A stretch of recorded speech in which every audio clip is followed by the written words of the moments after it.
Welcome to the first episode of the Learnetto podcast. I am Hrishi Mittal, your host and the founder of Learnetto, an awesome new place for learning tech skills online. You can check us out at learnetto.com.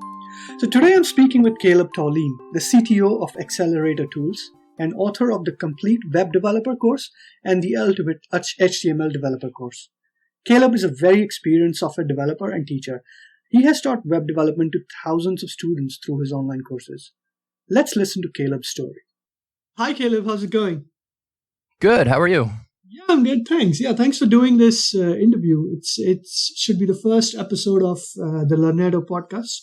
So I'm really excited to have you on. Oh, thank you for having me. Yeah, so let's dive right into it. I just want to know a little bit about yourself, like how you got into this and your background as a developer. Right. My background is fairly long, actually. I started making websites in 1999. I was like 10 years old, somewhere around there. My first website I actually had to make for school, and I absolutely hated it, believe it or not. And then I had to make two more over the course of the year. And by the last one I made, the third one for that year, I was hooked. I was addicted. I was doing really well. I didn't really know what I was doing per se, but I was scoring higher than everybody else, for marks. You had to do them like as part of your course at school. Yeah, well, it was really only the 1 year, and then it never happened again.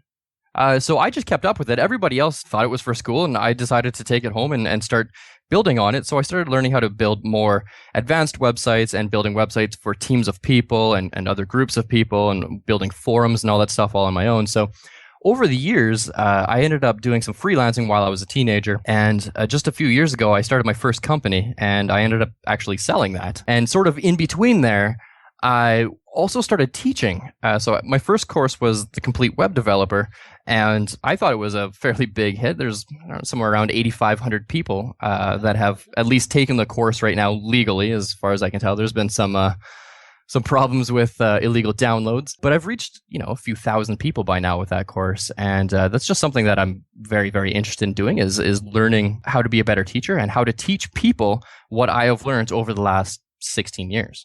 Yeah, you seem to have a real passion for teaching. So just to go back a bit, like you said, you started when you were in school. That was 1990. Yeah, 1999. And then you just sort of started building more stuff. And you said you started your first company. What was that?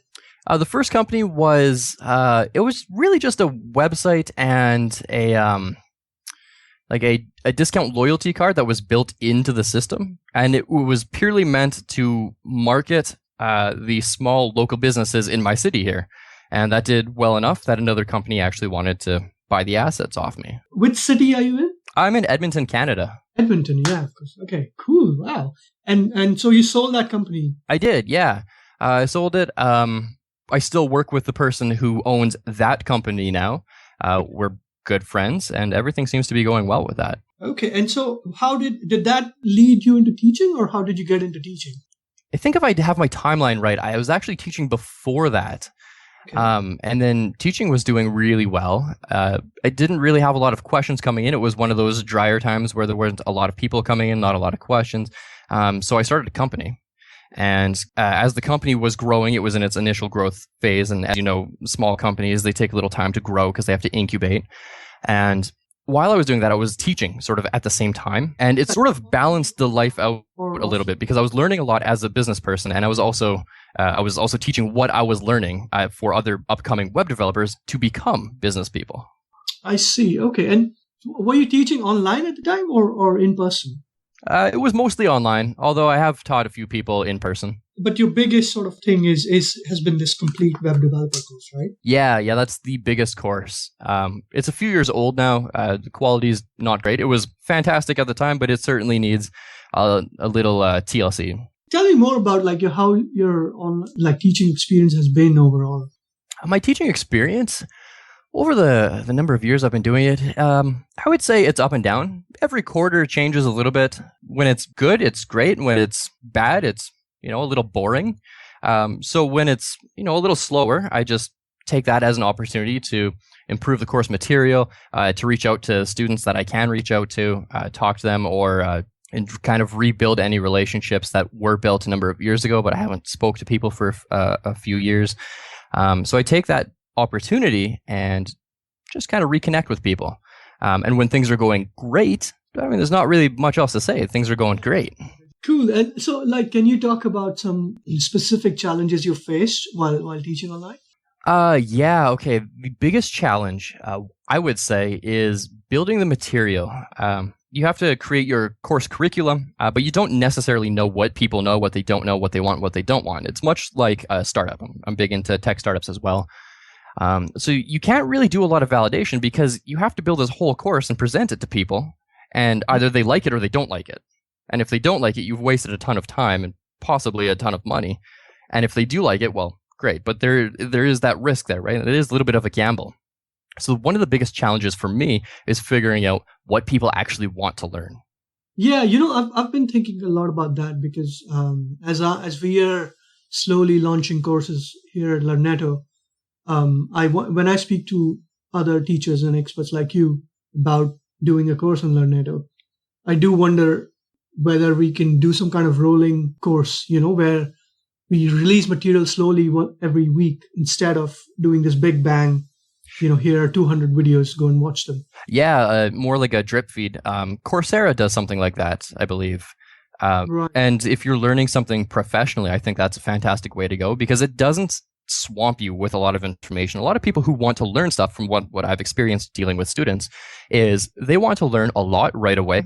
So they'll take a number of courses, 3 to usually 10 courses in the span of a few weeks, and they'll try to get through all of the material right away. But what they don't realize is that when you're taking 10 courses in the span of 3 weeks, that's a lot of education to take in, and that's going to exhaust you, which means a lot of information is not actually going to stick inside of your brain. So if you could drip that out for people, if you could make it a little bit slower so that they actually have to practice what they've learned over the week, and then next week they learn something new, I think that would actually be incredibly useful. Right. Yeah. I mean, yeah, because there's also the effect of, people just buy a course because it's there, right? Like, or especially if it's on some kind of offer. And I've done it where I wanted to learn iOS. So I'm just going to go and buy this course. And then, it's just lying on my desk. I've never actually watched a video. Yeah.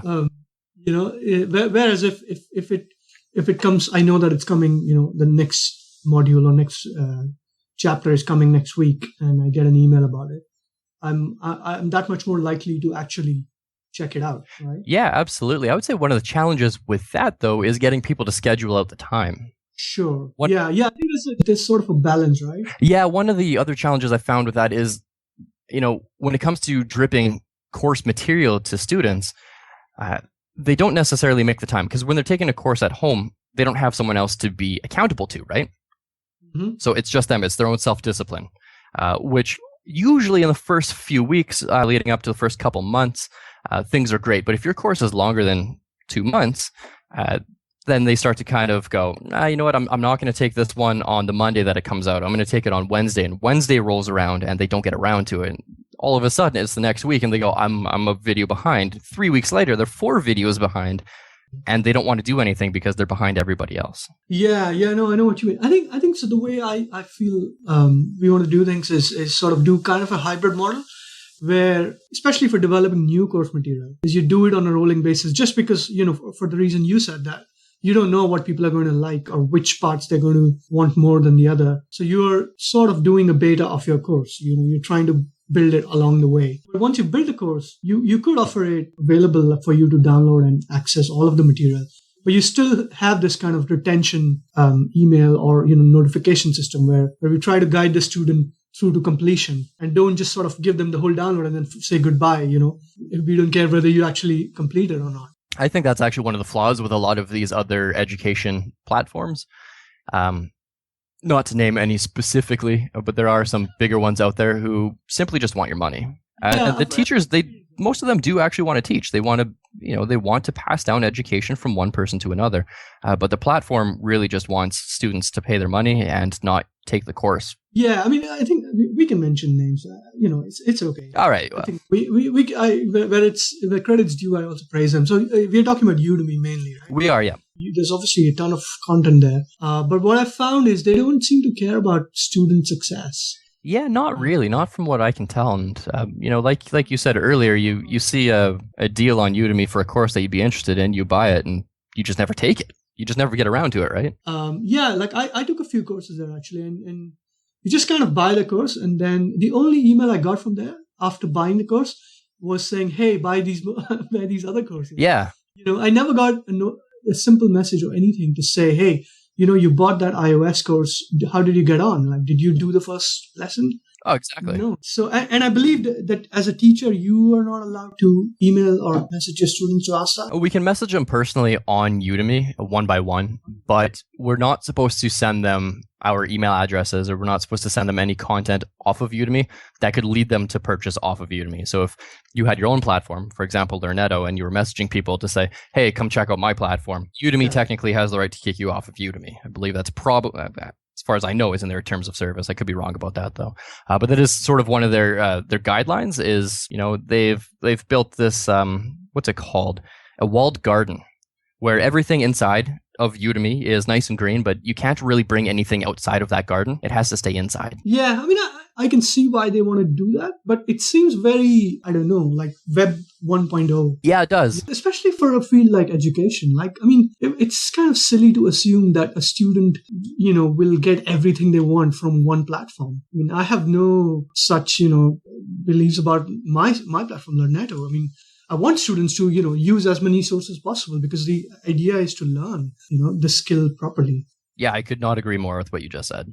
And, like ideally, yeah, we would love to just provide lots of tools and lots of features so that students can just do a lot of different things on our platform. But, realistically, we don't want to make a Frankenstein of a product either, which tries to do everything. So, yeah, I do find that a bit strange, but hey, anyway. Yeah, from a business perspective, I totally understand why Udemy is doing it. And there are other platforms that do the same thing. And again, from a business perspective, it makes perfect sense. However, I think education is a little bit different. And I think this is one of the reasons that not a lot of people have really cracked the ed tech scene yet, is because you have to give these teachers more freedom, right? It's just like in a normal university. When you go to university, is the teacher limited on what they can do? Well, they are to some degree, but they also have a lot of freedom. Sure, yeah. I'm seeing a lot of different approaches in sort of the online education space. I mean, some people are taking the complete opposite stance now to a marketplace model, where they're saying, the teacher should just, they should just rent the software and own everything and do it themselves, sort of like Shopify for teaching. Oh, absolutely. There's one out there it's actually a fairly good tool. It was called Use Fedora for a bit. Teachable, I think their name is now. I think it makes sense to offer teachers really good software with, more control. But I think the idea of a marketplace is still very powerful. Helping teachers just get more students is I think a very valuable service. I agree. One of the things that a marketplace can really bring to any sort of service is that feeling of not being alone. Right? Humans, we're all very social people. We're social by nature. We like to see that other people are partaking in courses that we might want to enroll in. We want to see other people talking about other things. We want to be involved in a conversation. And a marketplace can bring hundreds of thousands, if not millions of people together. Whereas an individual course on an individual software, if you're going for more of a consulting or a tutoring type of course, that's fantastic. But if you want the students to kind of learn off each other, ask each other questions, help each other out a little bit, and create more of a community, I would say absolutely a marketplace is the way to go. Yeah. Okay, good. I'm glad you agree, because that's exactly sort of my thinking around that. Again, like we're trying to make a bit of a hybrid model where we want to provide all the benefits of a marketplace where you get a lot more of a community going. A student who's coming to the site to learn CSS or maybe even mobile development may also be interested in taking your HTML course. So, you have that kind of cross between different courses, teachers and students. But at the same time, we would like to try and give teachers a lot more control over how they do things, how they communicate with their students. Oh, yeah. I think that's absolutely probably actually one of the most powerful things you can do is empowering the teacher to connect with their students. Even if it's outside of a course, even if you just have a forum where your entire marketplace can come and talk about, CSS or mobile development or full stack development or whatever it might be. If other people can get involved, other teachers can get involved.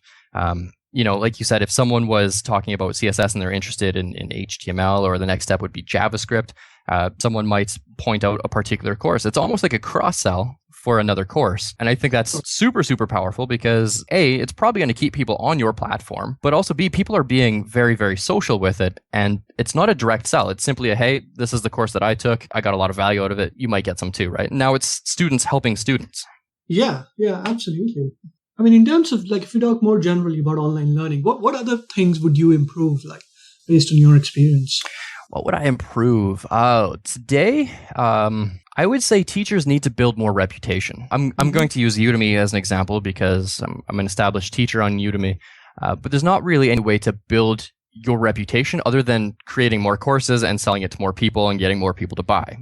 But that doesn't really build your reputation as a teacher because your credibility comes from your knowledge, what you know, how many people you've positively affected, right? Not just how many sales you have. So I think if a teacher could build their reputation inside the course, outside the course, connect with other teachers in a positive way so that they can help each other out as well, again, create that community of teachers, I think and this is purely theoretical, but I think teachers would do better because they would start to improve their own skills. And if they can improve their own skills, obviously their students will gain from that as well. What specifically, how would teachers build their reputation? Well, this could come in many different forms, from just generic helpful emails. It could be a sales email if you wanted to, I guess, but just generic helpful emails. Other videos that are helpful. It doesn't necessarily have to be in a course, but it could be hosted on your platform. Just, here's a tidbit of information about the Canadian economy or something like that. And it might not be useful for everybody, but someone might like it. So instead of putting it on YouTube, you could put it on your platform or both and kind of cross-relate back and forth. You could create a blog where teachers can just write their own articles and students can subscribe. Hey, that's interesting because we've actually built that feature for students on Learnetto. A student can have notes, like sort of like a blog, or they can publish articles about whatever they're learning. And again, they can write whatever, like I'm using this course from Learnetto and these other resources from here and there. And the idea was sort of the parallel of what you're saying for teachers. I was thinking for students is students helping each other to learn better, right? Because that's sort of how a lot of people learn on the internet by default, right? They just read each other's blog posts. Oh, absolutely. In some ways, like the distinction between teacher and student is also a bit blurred online. It certainly is, yeah. Students and teachers, I want to say they're different, but they're also very, very similar in what they need. Your feature there on Learnetto is absolutely fantastic. My first thought actually was, as a business owner and chief technology officer, was I'm looking for other people who are obviously well-rounded in development, who are certainly skilled in certain areas. And if students are making little posts or little notes that I can publicly see, that would help me with headhunting. And that's certainly a service that I'd be willing to pay for, is can you find me certain people, right? And then if you can I look down and see what they're posting? If they're posting something that's interesting, it helps me establish who they are in my mind before I meet them or before I talk to them. Right, yeah. And again, like people do this sort of on their own blogs, and now a lot on Medium as well, I guess. But yeah, providing them a specific place where other people are also doing it, I think more people might do it just because, it's the place to do that, to publish that kind of thing. Oh yeah, absolutely. Again, it's sort of that network effect, right? The more people you get to do it, the more people are going to do it. Okay, so I think maybe it's time for a little plug. I would love for you to tell me about your new course that you're working on, the Ultimate HTML Developer. Right, yeah. The Ultimate HTML Developer course is the next step up from, I guess, what would be the Complete HTML Developer course. So my original course was the Complete Web Developer. I mentioned that it was a little bit older. The quality is not as great as the standard accepts for 2016. So I redid it. I added a ton of material to it, really got in depth, and then I cut out all the unnecessary bits. So a lot of the ums that people say, we all do it. We all have those filler words. I cut out all that stuff. I tried to make it straight to the point, and at the end of each video, you get a task. The task's not going to be terribly difficult, but it's going to give you hands-on practice right away. So each video is a minute to maybe 4 minutes, somewhere around there is probably the average. And right after that, you get hands-on experience. So you're learning it theoretically and you're learning it in practice. Wow, sounds great. So we already have this course in beta on Learnetto available now. And I'll put the link in the show notes for people to go and check it out. We're offering it for free right now for a few more people while we still test out a few last things. Then yeah, it's going to be, I think, a pretty good premium course for people to buy. What's next for you? Are you working on any other new stuff? I am. I'm working on a couple different softwares. The primary focus where I put in, probably 12 to 14 hours a day right now is called Xcellerator Tools. That is an Amazon software management tool, I suppose you could call it that way, where it helps Amazon sellers deal with their inventory and their stock and their products and all that other stuff. And they can put it all in one place. Now, Amazon offers a tool like that for their sellers called Seller Central, but it stops off at the Amazon border there. Where that kind of stops, we pick up. So I've been spending a lot of time there, but I certainly dabble in analytics. I create services just for fun, just because I can every now and then. That's sort of the benefit of being a senior developer is you see a service on the internet, you think, oh, that'd be kind of fun to make. So you make a version of your own. And then the ultimate CSS developer is probably going to be the next course that I develop. Awesome. Oh, absolutely. Yeah, absolutely. absolutely. That's going to be on there. The idea is to kind of take apart the complete web developer and put it into separate courses, where each course can be just very highly specific to what that is. Right now, the complete web developer is a full stack development course, but I would rather have a very serious and specific course on just HTML or just CSS or just JavaScript. Yeah, that sounds good. Yeah, I think, like we said, like you can sort of overwhelm people with too much. Exactly. They don't necessarily need 40 hours of content in one course. They might want that, but from what I've been finding, most people actually don't want that. They want to be very specific. They want to be professionals in one very narrow area, and then once they feel comfortable, they want to expand that. That makes sense. Well, I'm looking forward to both those courses. And well, thanks very much. It's been really fun absolutely. talking. Thank you so much for having me on here and picking my brain a little bit. It's it's been fun. I enjoyed this a lot. I learned a few things, and yeah, I think it'll be fun. I think people will like this. I'll try and publish this to be our first podcast.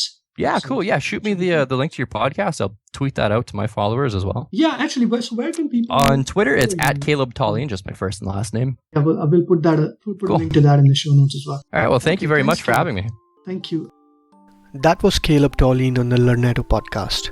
If you're interested in learning HTML or learning how to make websites, check out Kalob's Ultimate HTML Developer course on Learnetto.com. You can also find many other free and premium courses there. This is Hrishi Mittal signing off. See you next time.